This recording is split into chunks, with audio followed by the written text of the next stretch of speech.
जगज्जालपालं चलत्कण्ठमालं शरश्चन्द्रबालं महादैत्यकालं नभोनीलकायं दुरावारमायं सुपद्मासहायं भजेऽहं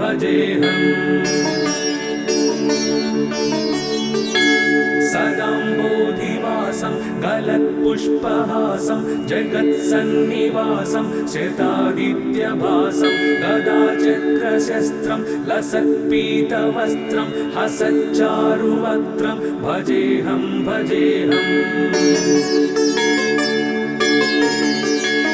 रमाकण्ठहारं श्रुतिव्रातसारं जलान्तर्विहारं धराभारहारं चिदानन्दरूपं मनोज्ञस्वरूपं धृतानेकरूपं भजेऽहं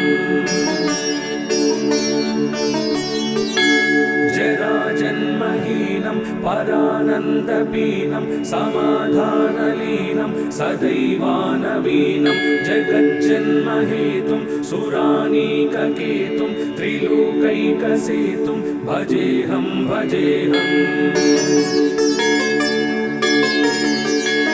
कृतां नायगानं खगादीशयानं विमुक्तिर्निदानं हरारादिमानं स्वभक्तानुकूलं जगद्वृक्षमूलं निरस्तार्थशूलं भजेऽहं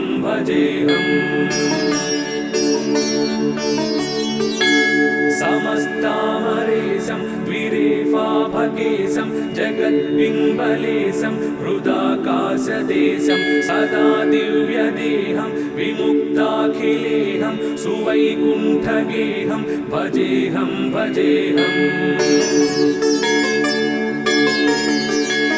सुरालीबलिष्ठं त्रिलोकीवरिष्ठं गुरूणां गरिष्ठं स्वरूपैकनिष्ठं सदा युद्धधीरं महावीरवीरं महोम्बोधितीरं भजेऽहं रमावामभागं तलानग्रनागं कृताधीनयागं गतारागरागं मुनीन्द्रैः सुगीतं सुरैः सम्परीतं गुणौधौरतीतं भजेऽहं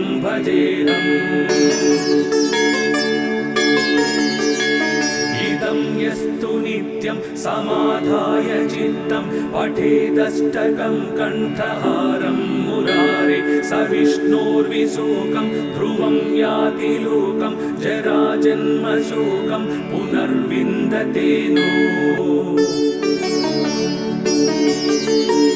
जगज्जालपालं चलत्कण्ठमालं शरश्चन्द्रबालं महादैत्यकालं नभोनीलकायं दुरावारमायं सुपद्मासहायं भजेऽहं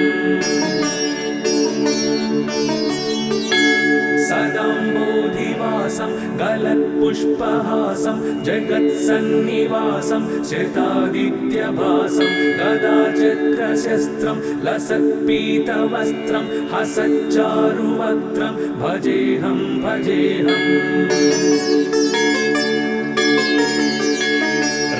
रमाकण्ठहारं श्रुतिव्रातसारं जलान्तर्विहारं धराभारहारं चिदानन्दरूपं मनोज्ञस्वरूपं धृतानेकरूपं भजेऽहं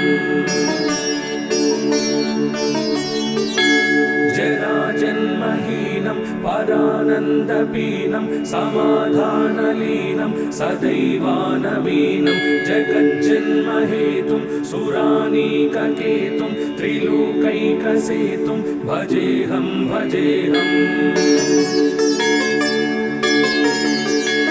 कृतां नायगानं खगादीशयानं विमुक्तिर्निदानं हरारादिमानं स्वभक्तानुकूलं जगद्वृक्षमूलं निरस्तार्थशूलं भजेऽहं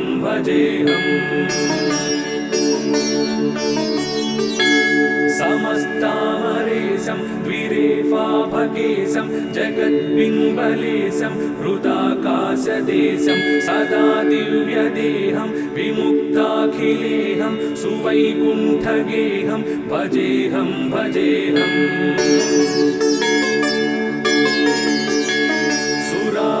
बलिष्ठं त्रिलोकीवरिष्ठं गुरूणां गरिष्ठं स्वरूपैकनिष्ठं सदा युद्धधीरं महावीरवीरं महोम्बोधितीरं भजेऽहं भजेऽहम्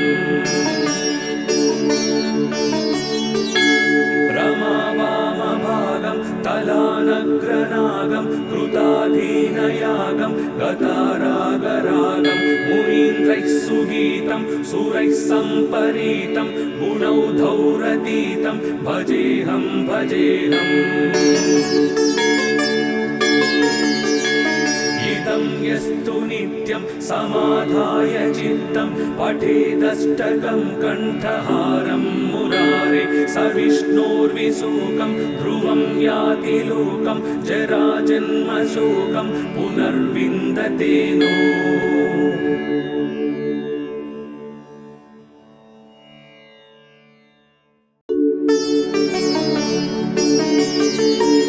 जगज्जालपालं चलत्कण्ठमालं शरश्चन्द्रबालं महादैत्यकालं नभोनीलकायं दुरावारमायं सुपद्मासहायं भजेऽहं भजेऽहम् सदाम्बोधिवासं गलत्पुष्पहासं जगत्सन्निवासं शतादित्यभासं गदाचक्रशस्त्रं लसत्पीतवस्त्रं हसच्चारुवक्त्रं भजेऽहं भजेऽहम् रमाकण्ठहारं श्रुतिव्रातसारं जलान्तर्विहारं धराभारहारं चिदानन्दरूपं मनोज्ञस्वरूपं धृतानेकरूपं भजेऽहं भजेऽहम् जराजन्महीनं परानन्दपीनं समाधानलीनं सदैवानवीनं जगज्जन्महेतुं सुरानीककेतुं त्रिलोकैकसेतुं भजेऽहं भजेऽहम् नायगानं खगादीशयानं विमुक्तिर्निदानं हरारातिमानं स्वभक्तानुकूलं जगद्वृक्षमूलं निरस्तार्थशूलं भजेऽहं भजेऽहम् समस्तामरेशं द्विरेफाभकेशं जगद्बिम्बलेशं हृदाकाशदेशं सदा दिव्यदेहं विमुक्ताखिलेहं सुवैकुण्ठगेहं भजेऽहं भजेऽहम् बलिष्ठं त्रिलोकीवरिष्ठं गुरूणां गरिष्ठं स्वरूपैकनिष्ठं सदा युद्धधीरं महावीरवीरं महोम्बोधितीरं भजेऽहं भजेऽहम् रमावामभागं तलानग्रनागं कृताधीनयागं गतारागरागं मुनीन्द्रैः सुगीतं सुरैः सम्परीतं गुणौधौरतीतं भजेऽहं भजेऽहम्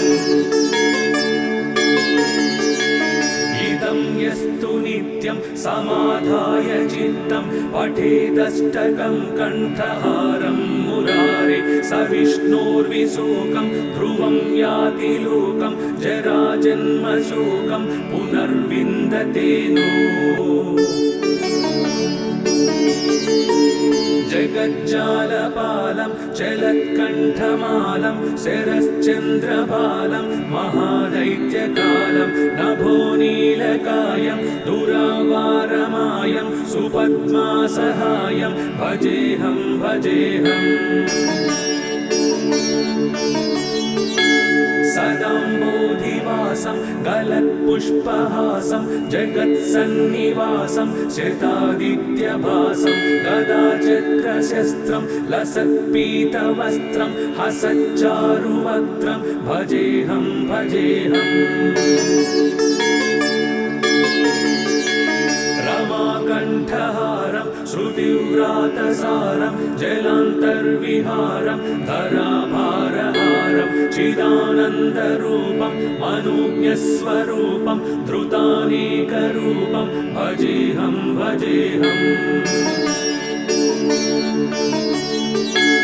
जराजन्महीनं परानन्दपीनं समाधानलीनं सदैवानवीनं जगज्जन्महेतुं सुरानीककेतुं त्रिलोकैकसेतुं भजेऽहं भजेऽहम् नायगानं खगादीशयानं विमुक्तिर्निदानं हरारातिमानं स्वभक्तानुकूलं जगद्वृक्षमूलं निरस्तार्थशूलं भजेऽहं भजेऽहम् समस्तामरेशं द्विरेफाभकेशं जगद्बिम्बलेशं हृदाकाशदेशं सदा दिव्यदेहं विमुक्ताखिलेहं सुवैकुण्ठगेहं भजेऽहं भजेऽहम्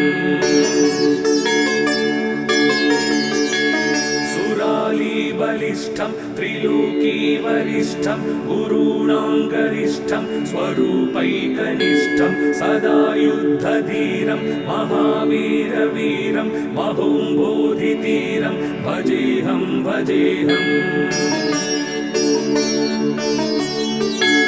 रमावामभागं तलानग्रनागं कृताधीनयागं गतारागरागं मुनीन्द्रैः सुगीतं सुरैः सम्परीतं गुणौधौरतीतं भजेऽहं भजेऽहम्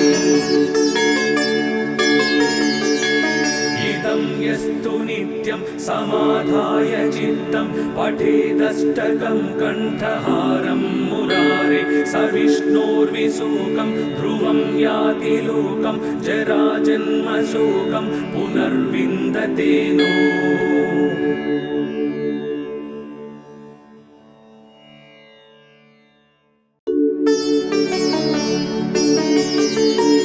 जगज्जालपालं चलत्कण्ठमालं शरश्चन्द्रबालं महादैत्यकालं नभोनीलकायं दुरावारमायं सुपद्मासहायं भजेऽहं भजेऽहम्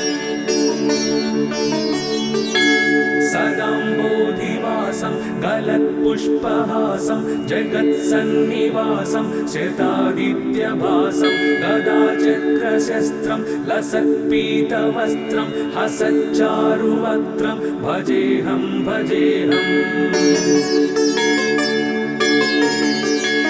रमाकण्ठहारं श्रुतिव्रातसारं जलान्तर्विहारं धराभारहारं चिदानन्दरूपं मनोज्ञस्वरूपं धृतानेकरूपं भजेऽहं भजेऽहम् जराजन्महीनं परानन्दपीनं समाधानलीनं सदैवानवीनं जगज्जन्महेतुं सुरानीककेतुं त्रिलोकैकसेतुं भजेऽहं भजेऽहम् नायगानं खगादीशयानं विमुक्तिर्निदानं हरारातिमानं स्वभक्तानुकूलं जगद्वृक्षमूलं निरस्तार्थशूलं भजेऽहं भजेऽहम् समस्तामरेशं द्विरेफाभकेशं जगद्बिम्बलेशं हृदाकाशदेशं सदा दिव्यदेहं विमुक्ताखिलेहं सुवैकुण्ठगेहं भजेऽहं भजेऽहम्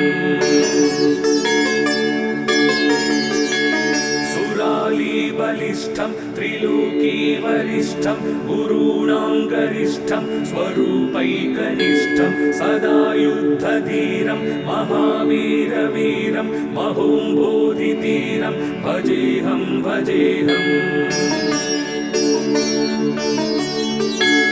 रमावामभागं तलानग्रनागं कृताधीनयागं गतारागरागं मुनीन्द्रैः सुगीतं सुरैः सम्परीतं गुणौधौरतीतं भजेऽहं भजेऽहम्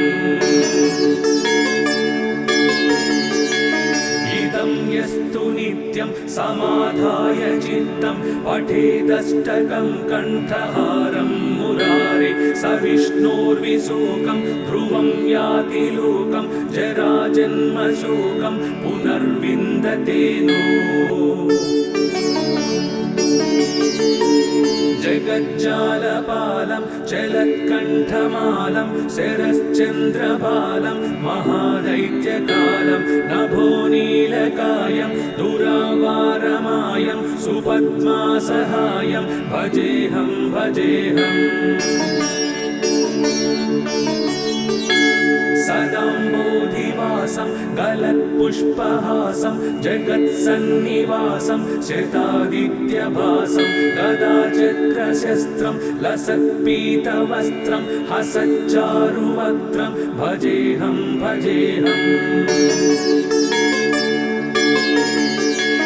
रमाकण्ठहारं श्रुतिव्रातसारं जलान्तर्विहारं धराभारहारं चिदानन्दरूपं मनोज्ञस्वरूपं धृतानेकरूपं भजेऽहं भजेऽहम् जराजन्महीनं परानन्दपीनं समाधानलीनं सदैवानवीनं जगज्जन्महेतुं सुरानीककेतुं त्रिलोकैकसेतुं भजेऽहं भजेऽहम्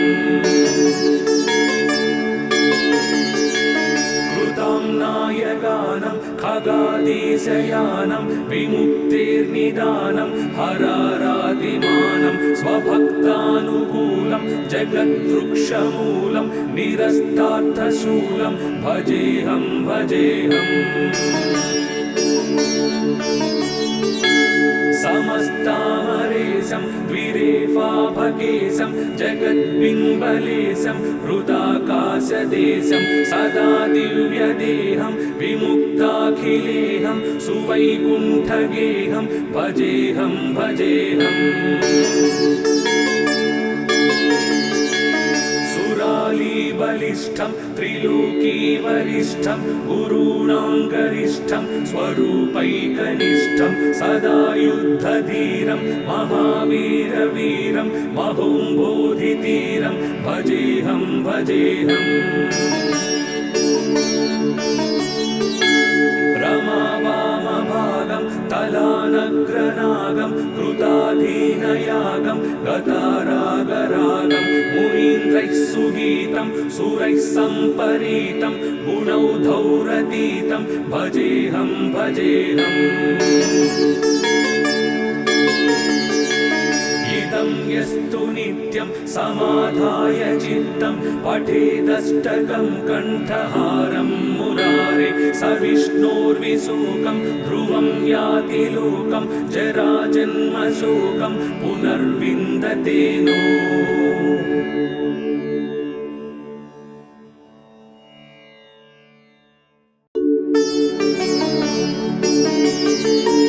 जगज्जालपालं चलत्कण्ठमालं शरश्चन्द्रबालं महादैत्यकालं नभोनीलकायं दुरावारमायं सुपद्मासहायं भजेऽहं भजेऽहम्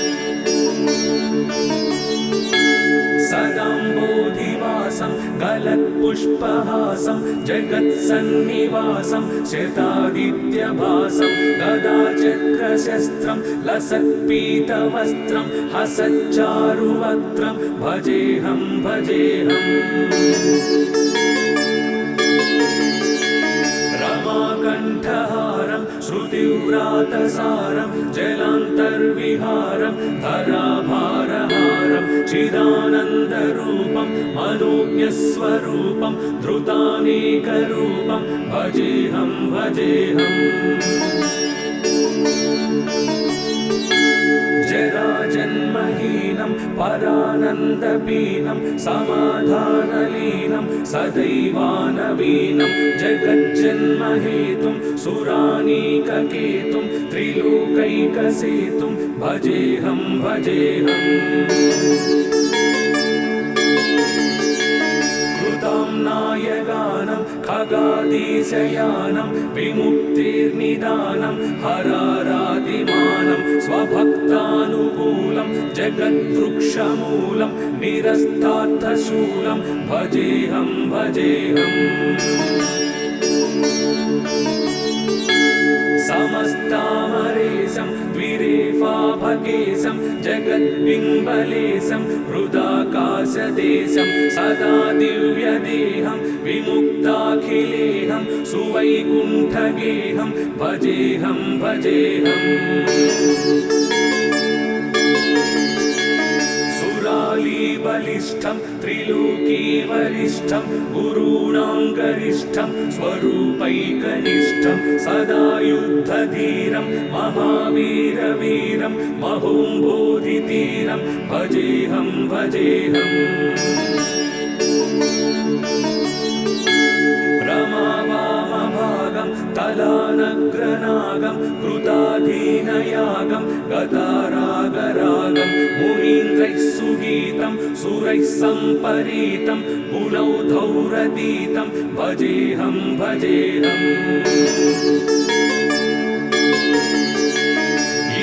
यस्तु नित्यं समाधाय चित्तं पठेदष्टकं कण्ठहारं मुरारे स विष्णोर्विशोकं ध्रुवं याति लोकं जराजन्मशोकं पुनर्विन्दते नो जगज्जालपालं चलत्कण्ठमालं शरश्चन्द्रबालं महादैत्यकालं नभोनीलकायं दुरावारमायं सुपद्मासहायं भजेऽहं भजेऽहम् सदाम्बोधिवासं गलत्पुष्पहासं जगत्सन्निवासं शतादित्यभासं गदाचक्रशस्त्रं लसत्पीतवस्त्रं हसच्चारुवक्त्रं भजेऽहं भजेऽहम् रमाकण्ठहारं श्रुतिव्रातसारं जलान्तर्विहारं धराभारहारं चिदानन्दरूपं मनोज्ञस्वरूपं धृतानेकरूपं भजेऽहं भजेऽहम् जराजन्महीनं परानन्दपीनं समाधानलीनं सदैवानवीनं जगज्जन्महेतुं सुरानीककेतुं त्रिलोकैकसेतुं भजेऽहं भजेऽहम् नायगानं खगादीशयानं विमुक्तिर्निदानं हरारादिमानं स्वभक्तानुकूलं जगद्वृक्षमूलं निरस्तार्थशूलं भजेऽहं भजेऽहम् समस्तामरेशं द्विरेफाभकेशं जगद्बिम्बलेशं हृदाकाशदेशं सदा दिव्यदेहं विमुक्ताखिलेहं सुवैकुण्ठगेहं भजेऽहं भजेऽहम् बलिष्ठं त्रिलोकीवरिष्ठं गुरूणां गरिष्ठं स्वरूपैकनिष्ठं सदा युद्धधीरं महावीरवीरं महोम्बोधितीरं भजेऽहं भजेऽहम् रमावामभागं तलानग्रनागं कृताधीनयागं गतारागरागं मुनीन्द्रैः सुगीतं सुरैः सम्परीतं गुणौधौरतीतं भजेऽहं भजेऽहम् इदं यस्तु नित्यं समाधाय चित्तं पठेदष्टकं कण्ठहारं मुरारे स विष्णोर्विशोकं ध्रुवं याति लोकं जराजन्मशोकं पुनर्विन्दते नो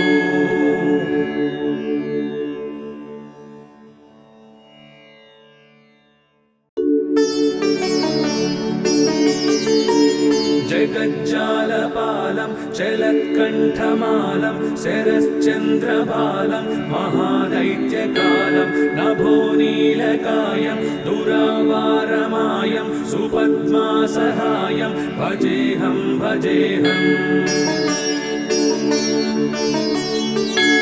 सदाम्बोधिवासं गलत्पुष्पहासं जगत्सन्निवासं शतादित्यभासं गदाचक्रशस्त्रं लसत्पीतवस्त्रं हसच्चारुवक्त्रं भजेऽहं भजेऽहम् रमाकण्ठहारं श्रुतिव्रातसारं जलान्तर्विहारं धराभारहारं चिदानन्दरूपं मनोज्ञस्वरूपं धृतानेकरूपं भजेऽहं भजेऽहम् जराजन्महीनं परानन्दपीनं समाधानलीनं सदैवानवीनं जगज्जन्महेतुं सुरानीककेतुं त्रिलोकैकसेतुं भजेऽहं भजेऽहम् नायगानं खगादीशयानं विमुक्तिर्निदानं हरारादिमानं स्वभक्तानुकूलं जगद्वृक्षमूलं निरस्तार्थशूलं भजेऽहं भजेऽहम् समस्तामरेशं द्विरेफाभकेशं जगद्बिम्बलेशं हृदाकाशदेशं सदा दिव्यदेहं विमुक्ताखिलेहं सुवैकुण्ठगेहं भजेऽहं भजेऽहम् बलिष्ठं त्रिलोकीवरिष्ठं गुरूणां गरिष्ठं स्वरूपैकनिष्ठं सदा युद्धधीरं महावीरवीरं महोम्बोधितीरं भजेऽहं भजेऽहम् रमावामभागं तलानग्रनागं कृताधीनयागं गतारागरागं मुनीन्द्रैः सुगीतं सुरैः सम्परीतं गुणौधौरतीतं भजेऽहं भजेऽहम् इदं यस्तु नित्यं समाधाय चित्तं पठेदष्टकं कण्ठहारं मुरारे स विष्णोर्विशोकं ध्रुवं याति लोकं जराजन्मशोकं पुनर्विन्दते नो जगज्जालपालं चलत्कण्ठमालं शरश्चन्द्रबालं महादैत्यकालं नभोनीलकायं दुरावारमायं सुपद्मासहायं भजेऽहं भजेऽहम् सदाम्बोधिवासं गलत्पुष्पहासं जगत्सन्निवासं शतादित्यभासं गदाचक्रशस्त्रं लसत्पीतवस्त्रं हसच्चारुवक्त्रं भजेऽहं भजेऽहम् रमाकण्ठहारं श्रुतिव्रातसारं जलान्तर्विहारं धराभारहारं चिदानन्दरूपं मनोज्ञस्वरूपं धृतानेकरूपं भजेऽहं भजेऽहम् जराजन्महीनं परानन्दपीनं समाधानलीनं सदैवानवीनं जगज्जन्महेतुं सुरानीककेतुं त्रिलोकैकसेतुं भजेऽहं भजेऽहम् नायगानं खगादीशयानं विमुक्तिर्निदानं हरारातिमानं स्वभक्तानुकूलं जगद्वृक्षमूलं निरस्तार्थशूलं भजेऽहं भजेऽहम् समस्तामरेशं द्विरेफाभकेशं जगद्बिम्बलेशं हृदाकाशदेशं सदा दिव्यदेहं विमुक्ताखिलेहं सुवैकुण्ठगेहं भजेऽहं भजेऽहम् बलिष्ठं त्रिलोकीवरिष्ठं गुरूणां गरिष्ठं स्वरूपैकनिष्ठं सदा युद्धधीरं महावीरवीरं महोम्बोधितीरं भजेऽहं भजेऽहम् रमावामभागं तलानग्रनागं कृताधीनयागं गतारागरागं मुनीन्द्रैः सुगीतं सुरैः सम्परीतं गुणौधौरतीतं भजेऽहं भजेऽहम् इदं यस्तु नित्यं समाधाय चित्तं पठेदष्टकं कण्ठहारं मुरारे स विष्णोर्विशोकं ध्रुवं याति लोकं जराजन्मशोकं पुनर्विन्दते नो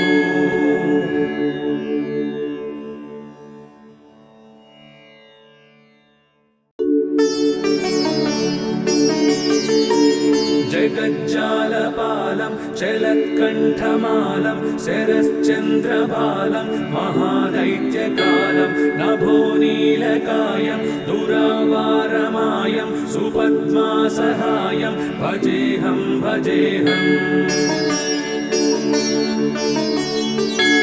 सदाम्बोधिवासं गलत्पुष्पहासं जगत्सन्निवासं शतादित्यभासं गदाचक्रशस्त्रं लसत्पीतवस्त्रं हसच्चारुवक्त्रं भजेऽहं भजेऽहम् रमाकण्ठहारं श्रुतिव्रातसारं जलान्तर्विहारं धराभारहारं चिदानन्दरूपं मनोज्ञस्वरूपं धृतानेकरूपं भजेऽहं भजेऽहम्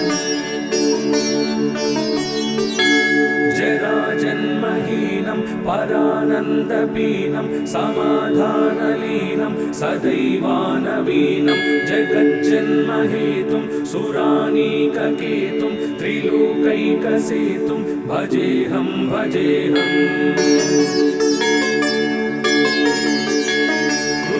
नायगानं खगादीशयानं विमुक्तिर्निदानं हरारातिमानं स्वभक्तानुकूलं जगद्वृक्षमूलं निरस्तार्थशूलं भजेऽहं भजेऽहम्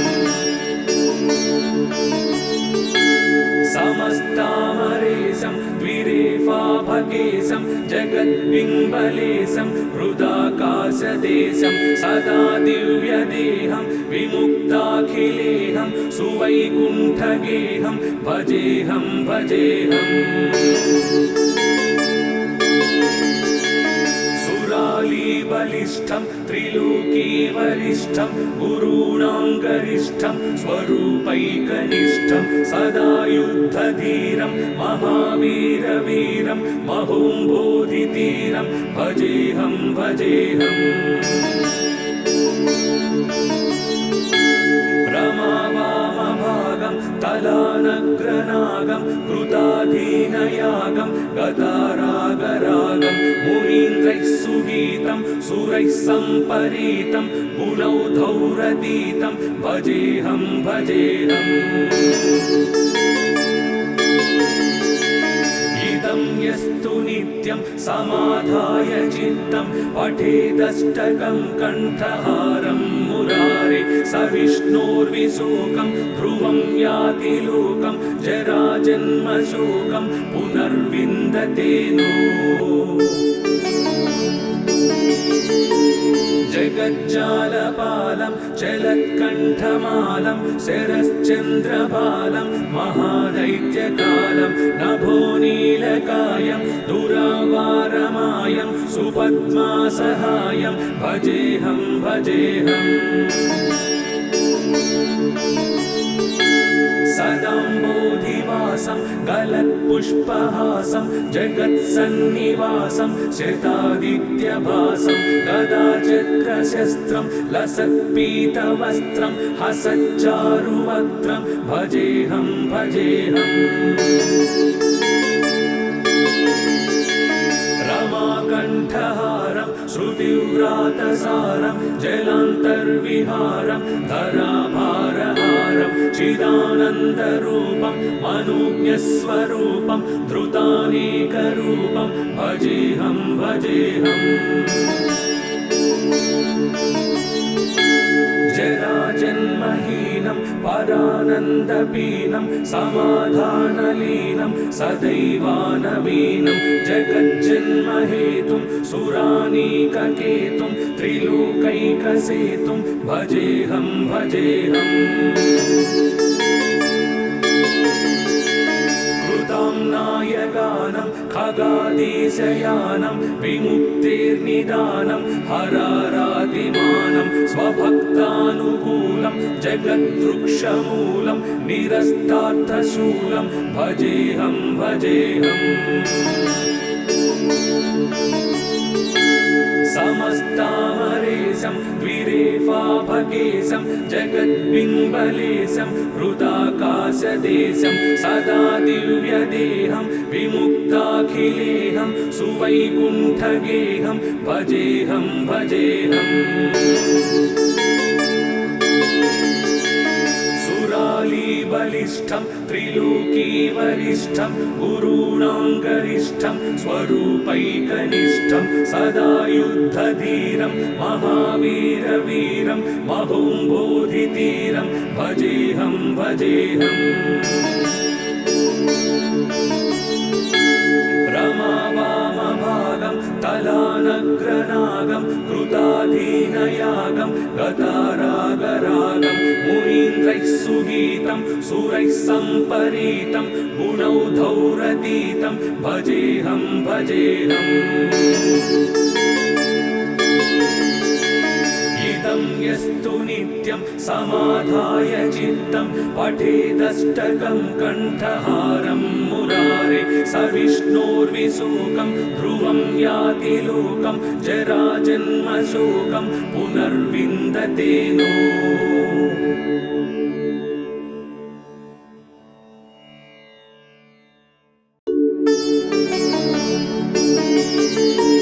जगज्जालपालं चलत्कण्ठमालं शरश्चन्द्रबालं महादैत्यकालं नभोनीलकायं दुरावारमायं सुपद्मासहायं भजेऽहं भजेऽहम्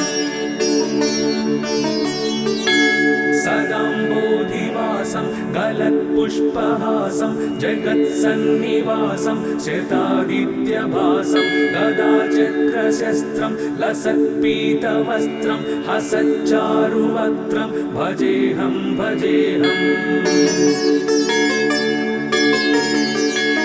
रमाकण्ठहारं श्रुतिव्रातसारं जलान्तर्विहारं धराभारहारं चिदानन्दरूपं मनोज्ञस्वरूपं धृतानेकरूपं भजेऽहं भजेऽहम्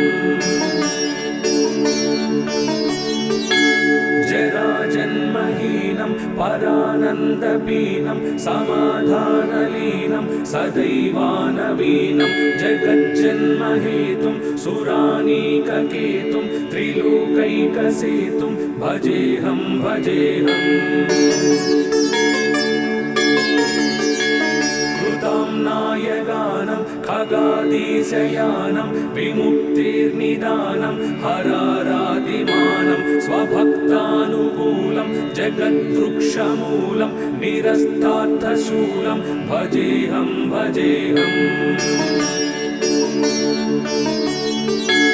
समस्तामरेशं द्विरेफाभगेशं जगद्बिम्बलेशं हृदाकाशदेशं सदा दिव्यदेहं विमुक्ताखिलेहं सुवैकुण्ठगेहं भजेऽहं भजेऽहम्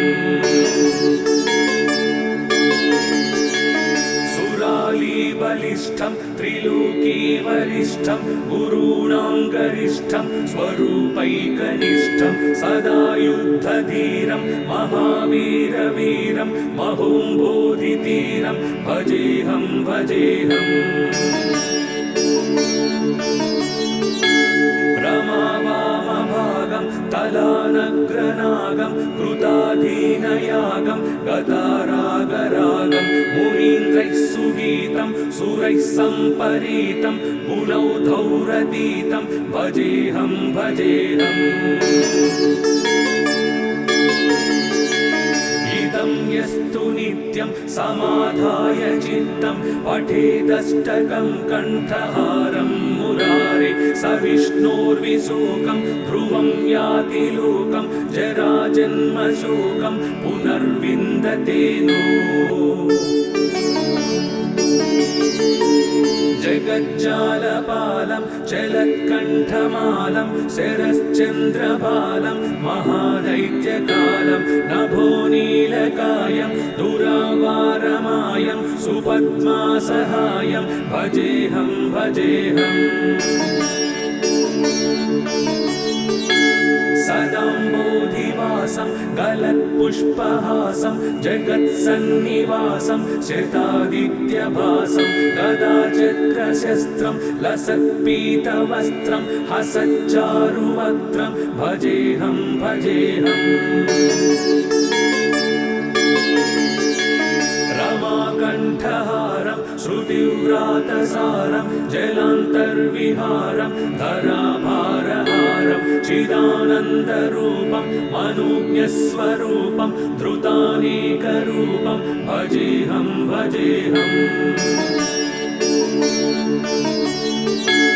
जराजन्महीनं परानन्दपीनं समाधानलीनं सदैवानवीनं जगज्जन्महेतुं सुरानीककेतुं त्रिलोकैकसेतुं भजेऽहं भजेऽहम्